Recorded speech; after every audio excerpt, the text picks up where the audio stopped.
mas tem alguns aspectos importantes para a gente tratar desse conflito que acontece no Oriente Médio. 41 dias de guerra já, viu? A gente vai conversar agora com o Davi Abreu.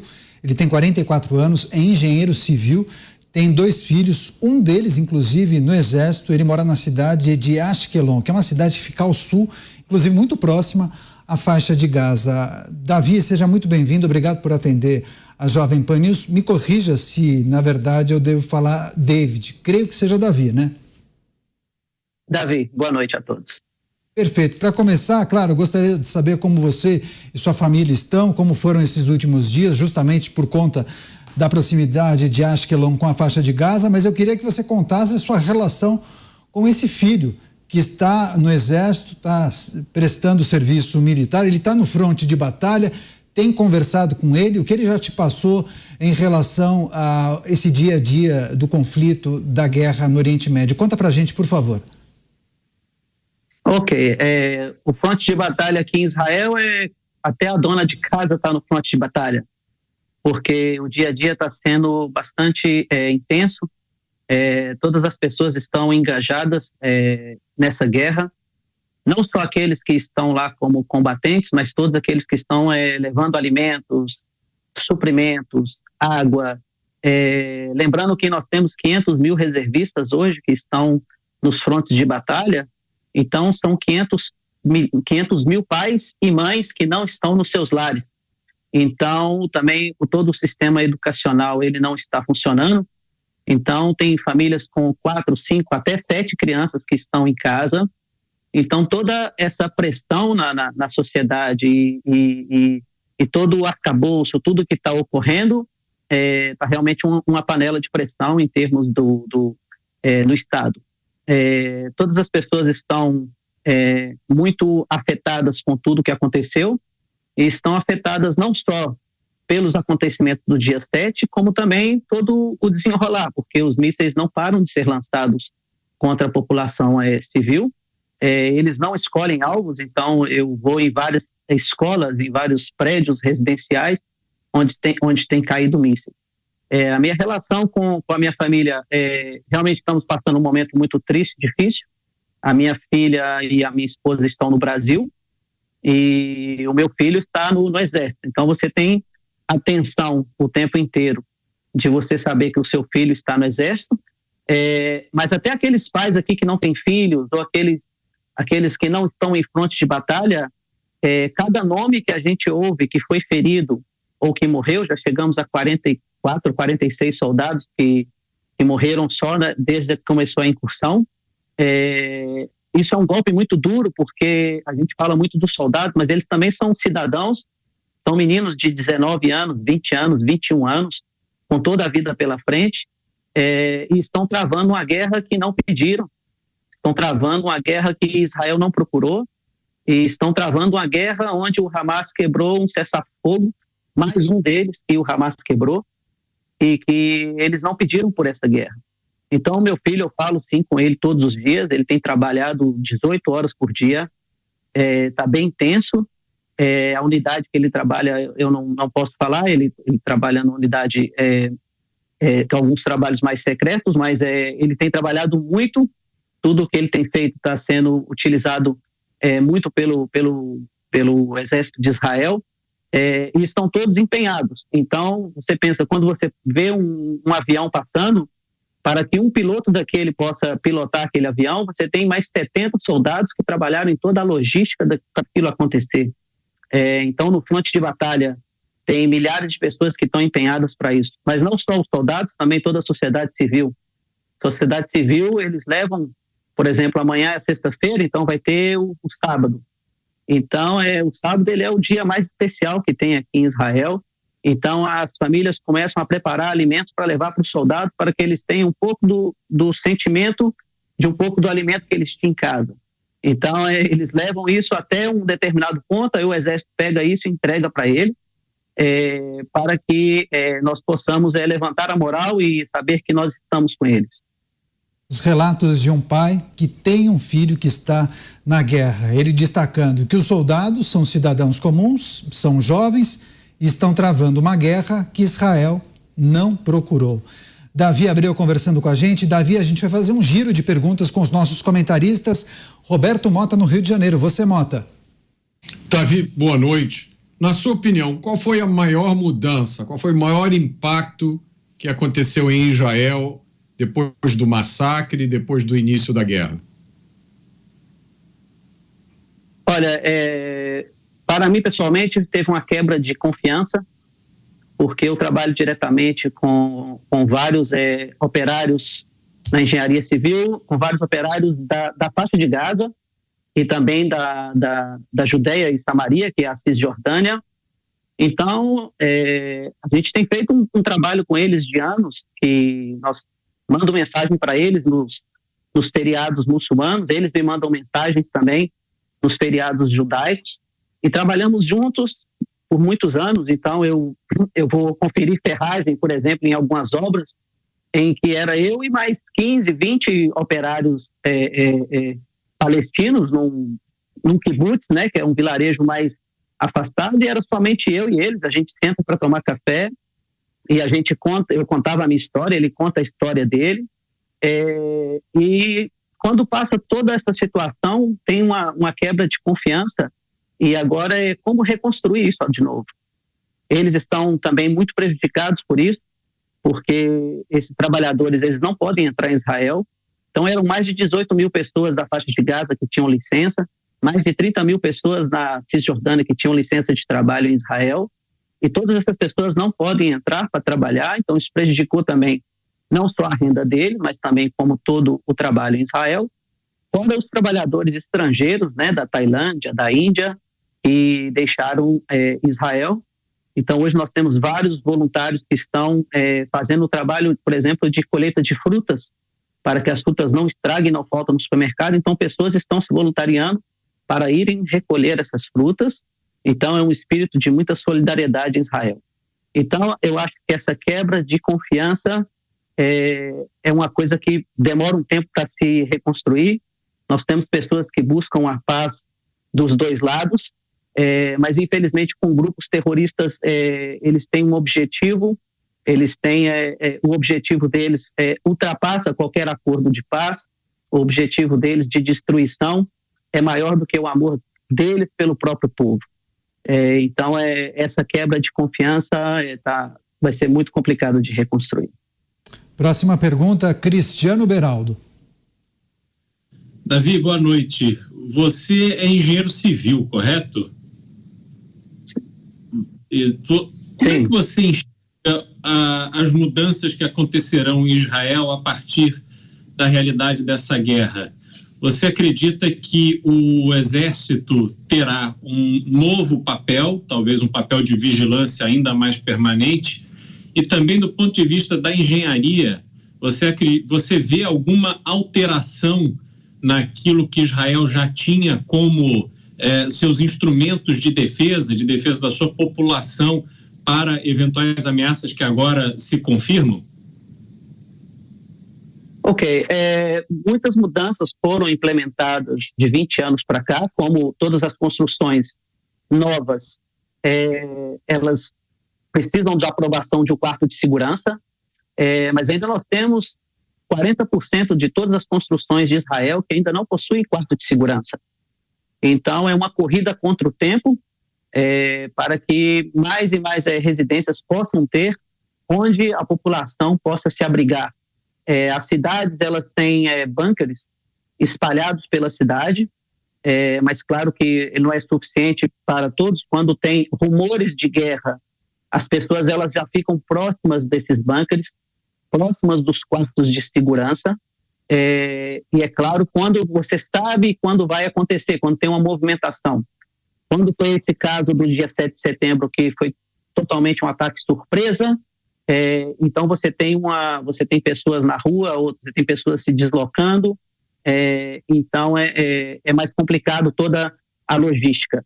Em termos de tudo que você pensar sobre segurança, Israel ele é muito preocupado com isso há muitos anos. Então, quando eles começaram a construir túneis por baixo das cercas para invadir esses kibbutzim que eles entraram, nós construímos os muros que têm uma profundidade para que evitasse que eles passassem por baixo dessas cercas.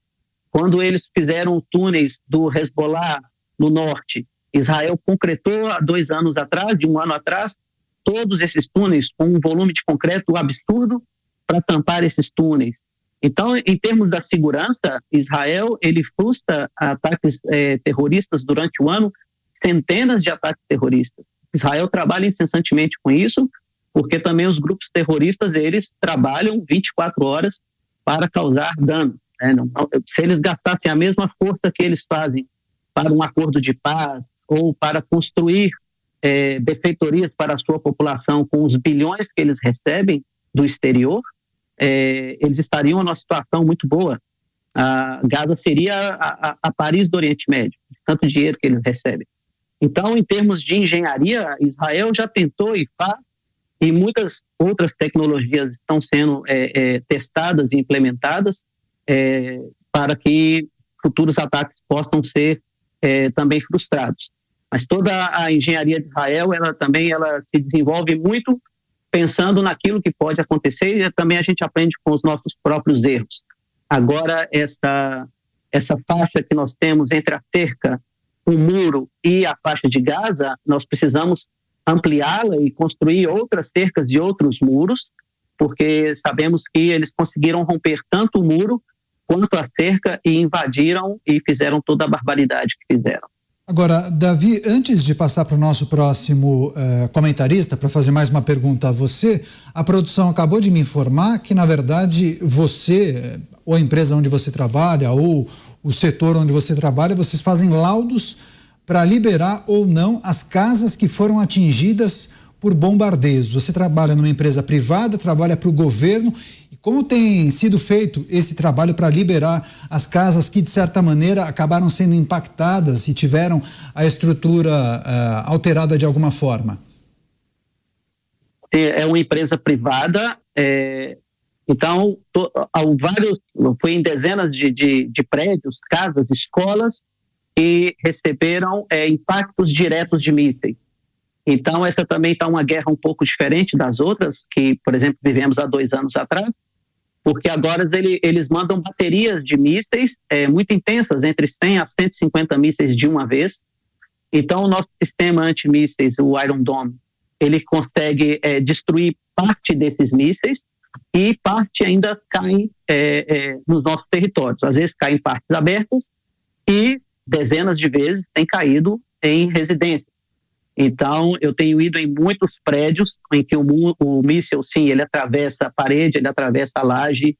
Eu tenho ido em escolas onde, só na última semana, 2 escolas foram atingidas, por isso que as aulas elas não voltaram. Israel só volta com as aulas quando estiver 100% seguro nessas regiões. Então, eu fui em escolas em que parte do míssil ainda você vê ele dentro da laje, e é justamente... Durante anos, Israel vem falando para a ONU e para o mundo inteiro que o Hamas tem usado tubulações de infraestrutura para fabricar mísseis e ninguém acredita. E aí eu tenho foto, eu tenho vídeo, nós temos esses mísseis, essas mesmas tubulações estão lá dentro da laje que eu visitei. A gente não pede para que as pessoas morram de amor por Israel, mas se só falarem a verdade, já não atrapalharia. A gente tem visto muito bem falado no jornal sobre a postura da ONU, e a ONU fecha os olhos para o que está acontecendo, e infelizmente também o que o governo brasileiro tem feito através da fala do presidente Lula, as críticas que têm sido feitas a Israel, que são totalmente infundadas e comparando Israel a um grupo terrorista. Então, eu até convido o presidente para que ele venha visitar essas obras e ver o que o Hamas faz com a população civil que vive em pânico, crianças que estão em tratamento pós-trauma. Nós temos agora 2 meses de fila de espera em todos os atendimentos psicológicos. Os psicólogos estão trabalhando 24 horas para atender as crianças que estão com trauma. Tem crianças que não saem do quarto de segurança e elas têm medo de ir ao banheiro porque elas têm medo da sirene tocar enquanto elas estão indo ao banheiro. Na semana passada, uma criança de 9 anos de idade teve um ataque cardíaco correndo para o quarto de segurança e faleceu no último sábado. Então, essas coisas têm acontecido, são reais. Eu não acredito que o mundo feche os olhos para isso. Eu vou em residências em que toda a vida da pessoa está destruída. Essas construções agora que eu estou fazendo os laudos, elas demorarão entre 6 meses a 1 ano para que essas pessoas voltem para o conforto dos seus lares. Estão vivendo em hotéis, em casas de parentes, e as pessoas podem até falar, mas em Gaza também está acontecendo isso. Sim, mas não é uma guerra que Israel travou, não é uma guerra que Israel procurou, e a população de Gaza, creio que daqui a um tempo vão estar muito agradecidas a Israel por livrá-los da mão do Hamas. Próxima pergunta, José Maria Trindade. Sua vez, Zé. Pois é, Davi, muito boa noite. Eu tive a oportunidade de conversar aqui com uma garota que veio, né, da faixa de Gaza, lá na base aérea de Brasília, e ela disse o seguinte, que eu perguntei se ela poderia no futuro voltar à faixa de Gaza, e a resposta me surpreendeu quando ela disse, não existe mais a faixa de Gaza, não há mais como voltar porque não vai encontrar nada, eu não deixei nada atrás de mim. E a minha pergunta para você é isso, é sobre a reconstrução. Sei que não está na faixa de Gaza, mas através de imagens você tem uma ideia. E também da parte de Israel. É possível fazer uma reconstrução e em quanto tempo isso seria possível? Ok. Se você passear por Jerusalém, você vai ver que você tem 17 camadas de reconstruções só em Jerusalém. Sempre é possível reconstruir. O que nós temos que pensar agora não é em prédios, nós não temos que pensar nessa infraestrutura. Nós temos que pensar em como tirar do poder um grupo que utiliza o dinheiro que era para a população para construir túneis. Quando você vai fazer um projeto de construção civil, se você faz uma escavação de 2 metros, essa escavação de 2 metros, ela equivale a 6 metros de construção fora da terra. Se você faz túneis com 20 metros de profundidade, dava para você construir prédios de 80 andares de pavimentos. Então, se é possível reconstruir, sim. Se tem dinheiro para reconstruir, sim. E Gaza vai receber muito mais dinheiro do que eles recebiam antes. Porque o mundo ele gosta de dar uma contrapartida de todo o mal que ele faz. Então, para que não se sentam mal, eles vão dar mais dinheiro ainda. Tudo bem, isso vai acontecer. Mas o principal não são esses prédios. Os prédios a gente constrói, a gente faz isso até muito rápido. Os trabalhadores palestinos são muito bons também, nós trabalhamos juntos. Eu os conheço, eu mando mensagem para eles, eles mandam mensagem para mim. Estamos nos apoiando nesse momento difícil, mas a filosofia, ela é a difícil. A filosofia do terror. Essa filosofia que estão tentando implementar em outros lugares fora de Israel, não se enganem. Tudo que acontece em Israel acontece em outros lugares depois. Isso aconteceu também quando teve a intifada das facas, que Israel começou a ter essas intifadas, e aí em Paris eles começaram a esfaquear pessoas. Tiveram explosões em Israel, eles começaram a explodir coisas em Paris também. Então não se enganem que a filosofia do terror, ela tem que ser combatida, ela tem que livrar os palestinos disso. Então todas essas manifestações que estão tendo agora pró-Palestina, a frase ela só está incompleta, tem que ser Palestina livre do Hamas. Quando a Palestina estiver livre do Hamas, a gente consegue sentar todos os engenheiros com todos os construtores palestinos e a gente constrói uma Gaza muito melhor.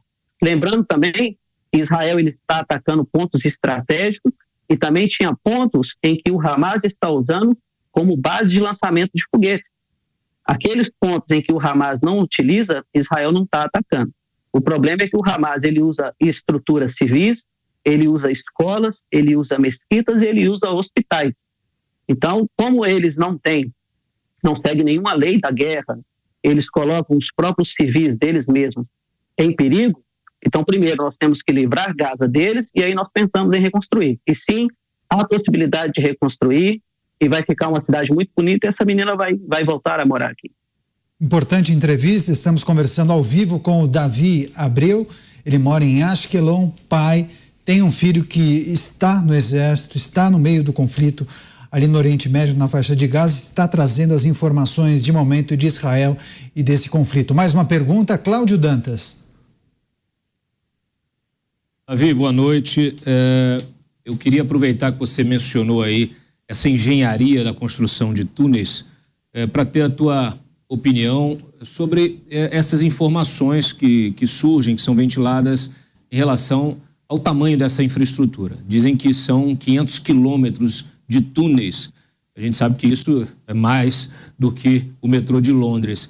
É possível, dentro do prazo em que o Hamas controlou, assumiu, desde que assumiu o controle da faixa de Gaza em 2005, você acredita que é possível realmente ter construído uma infraestrutura deste tamanho? De que maneira? Com a ajuda de quem? Quer dizer, que recursos seriam necessários para se construir uma infraestrutura tão grande, inclusive aí aproveitando o subsolo de hospital, né? Como seria possível construir uma infraestrutura tão grande neste período de tempo? A gente está falando aí de quase 2 décadas. Ok. Eu acho que 500 quilômetros ele é superdimensionado. Israel havia feito um estudo e tinha entre 100 a 300 metros. Por que 100 a 300 metros? Porque você tem 100 metros de estruturas de túneis em que pode passar veículos e você tem também as ramificações desses túneis que pode chegar até 300 metros. O Hamas está no poder há praticamente 18 anos, desde 2005, quando Israel deixou a faixa de Gaza. Ele está no comando, então eles têm investido muito nesses túneis. Eles investiram também em vários túneis que estavam na fronteira com Israel, que foram justamente os túneis em que nós fechamos, em que nós construímos muros mais profundos para que eles não passassem por baixo. E nos últimos anos eles têm investido pesadamente, já pensando nesses ataques, de como fazer as suas bases de comando, abaixo de hospitais, e como que você liga esses túneis dos centros de comando até as casas dos comandantes. Então, eu creio que 500 quilômetros é muito superdimensionado, mas entre 100 quilômetros, sim, que isso Israel já conseguiu mapear, e você tem mais 200 quilômetros que são as das ramificações. A gente sabe que o Irã, ele é um grande financiador disso. O Irã sempre aparece como o grande vilão da história, mas a gente também tem que lembrar que a economia no Irã não é essas grandes coisas. Eles têm problemas lá com a economia e eles ficam falando que são fortes para o mundo. Na verdade, o Hamas ele recebe dinheiro de vários locais do mundo. O Catar ele manda dinheiro, Israel faz essa transação junto com o Catar e esse dinheiro chega para a faixa de Gaza. Vem dinheiro de vários países no mundo, inclusive Estados Unidos também, né? Então não é só o Irã que financia isso, o mundo indiretamente também financia. A verdade é que os recursos que são utilizados para outros fins que não o de bem à população. Agora, Davi, eu queria que você nos trouxesse a percepção da população israelense em relação ao conflito. Desde o início a gente tem conversado com brasileiros que moram em Israel ou israelenses que conseguem se comunicar em português, que já moraram no Brasil em algum momento. Nós percebemos um apoio praticamente unânime às ações de Israel, ao governo, esse governo emergencial que foi montado com a oposição. Passados 40 dias, é possível dizer que esse apoio continua intacto? Houve uma mudança de cenário? O quanto as questões que envolvem os reféns, centenas de reféns que ainda estão com o Hamas, podem interferir nessa dinâmica da relação entre governo e a população? Nunca em Israel nós temos assim um pensamento único, onde tem dois judeus, são 3 opiniões, né? Mas quando se trata de guerra, a população ela é muito consciente em relação a isso, porque é um pedaço de terra muito pequeno, do tamanho do estado de Sergipe, e nós não temos rotas de fuga. Então é o único lugar que nós temos e nós temos que defendê-lo muito bem. Então nesses momentos vocês viram que até a oposição ela se uniu ao governo, porque você precisa aprovar coisas mais rápido, porque você está em tempo de guerra. A própria população também, ela se une de uma forma impressionante, e é claro que tem algumas manifestações contras aqui ou ali, mas a própria população vai contra isso, porque fala, não é momento de fazer política, não é o momento de subir no palanque para tentar se vangloriar. O próprio primeiro-ministro disse que todos, quando terminar essa guerra, pagarão o preço, inclusive ele. Então, tenho a consciência que após a guerra, sim, tem todas as discussões, voltamos com toda... O Israel é um país muito politizado, então, em qualquer café que você para, as pessoas estão discutindo sobre política. Isso é normal e é muito saudável. O problema é quando pensam todos da mesma forma, como foi na época do nazismo. Mas em relação à união nacional, ela, em tempos de guerra, ela é muito boa.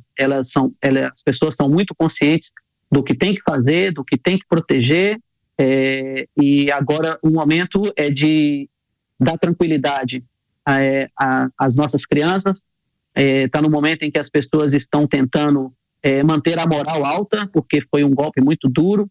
Agora, cada dia vem surgindo mais e mais histórias do dia 7 de outubro, de grandes heróis e heroínas que nós tivemos naquele dia e que vão surgindo. Então, o sentimento agora do povo é: nós estamos unidos para resgatar os nossos reféns. Então, o sentimento de Israel agora é totalmente para que resgate esses reféns, e cada pessoa que é recuperada, recuperou uma soldada com vida. Foi uma festa muito grande. Eu estava aqui nas ruas e em várias cidades as pessoas saíam buzinando nas ruas e as pessoas cantando, e as pessoas, ficou uma multidão em volta do prédio onde a menina morava, dando apoio à família, porque realmente se tratam todos como irmãos. Sabemos que cada vida aqui é muito importante e nós nos preocupamos muito com isso. Mais uma pergunta, Roberto Mota. Davi, você é engenheiro, especialista em construções, já fez um comentário aí sobre as centenas de quilômetros que o Hamas construiu para finalidades militares. A pergunta que eu te faço é o seguinte: existe alguma possibilidade desses túneis não terem sido notados pelas agências internacionais que atuam em Gaza? É possível se construir essa extensão de túnel e ninguém perceber e ficar totalmente disfarçado? Não. A verdade é o volume de terra que você tira, ele é muito grande. Israel tem tudo isso mapeado, Israel tem tudo isso documentado, Israel tem tudo isso entregue nas mãos dessas mesmas agências. Israel, ele compartilha essas informações com todos os países sérios do mundo, e isso não é segredo para ninguém. Israel tem tecnologia de detecção desses túneis, e Israel tem avisado que existem túneis abaixo de escolas e hospitais. Há pelo menos 7 anos que Israel vem batendo nessa tecla, e essas agências, elas vêm tapando os olhos. Eu não sei se falta verdade por ignorância ou por inocência, mas isso é sabido de todos.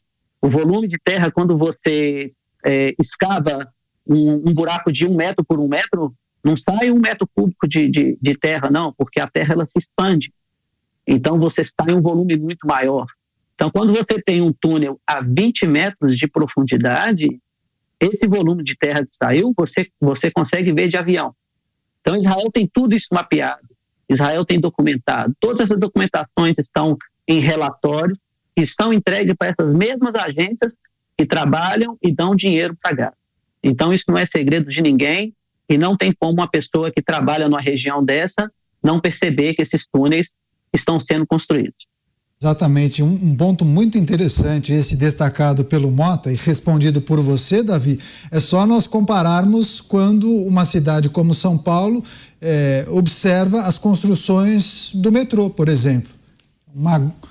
Quadras e mais quadras acabam sendo impactadas com as construções das estações de metrô, e a gente tem observado isso, inclusive, em muitos pontos aqui da cidade de São Paulo.